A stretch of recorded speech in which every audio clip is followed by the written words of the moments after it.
First of all, I'd like to ask your opinion and your commentary on the election results so far. This election is not only the victory for the Myanmar people, it is also the success of the President U Thein Sein political reform process, which enabled to establish the free, dynamic and vibrant political environment in our country. But, sir, did you expect the results to be the way they are? I mean, it looks like a landslide victory for Aung San Suu Kyi's NLD. Even though there's no official confirmation from the Union Election Commission, but as far as we know from the early signal, there is a majority for the NLD in the coming parliament.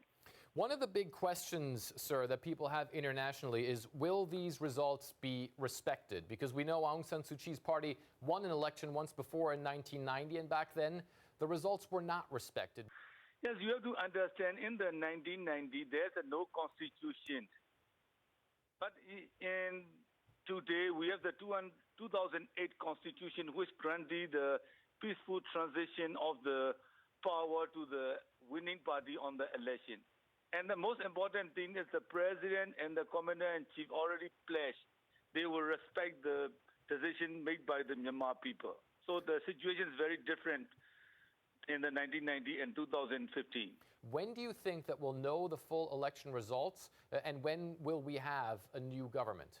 They have to take at least near 2 weeks to get the result from all the constituency. We have to call the new parliament on the January, and they have to elect the president, and they will form the new government in the March, and the new government will take over in the 1st April, according to in line with our budget year.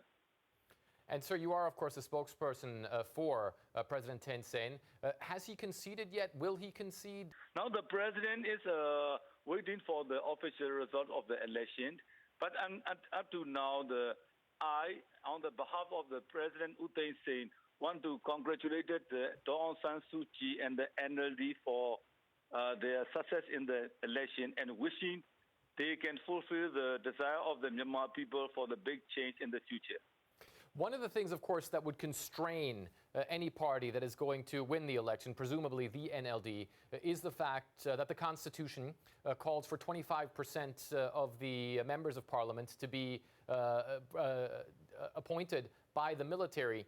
Are you fearful that if this election turns out to be the kind of landslide that it's looking like, that perhaps the NLD and perhaps Aung San Suu Kyi will want to change the Constitution? Yes, you have to understand the 2008 Constitution is not perfect, but it is create the political space which all the big important stakeholder in Myanmar can work together, including the military. So even in under the previous military government, Senior General Tan Shui said if all the stakeholders can build the consensus, the Constitution can be the change according to the will of the people. So the big question is how the NLD and Aung San Suu Kyi can build the consensus, including the military, to move forward in the constitutional amendment. This is a key question. Sir, one of the things, of course, that the Constitution also does is because of one of the provisions in the Constitution, Aung San Suu Kyi herself cannot become president. However, the way it's shaping up right now, it seems as though any president that might be put into office will be less powerful than her. How do you think something like that can work?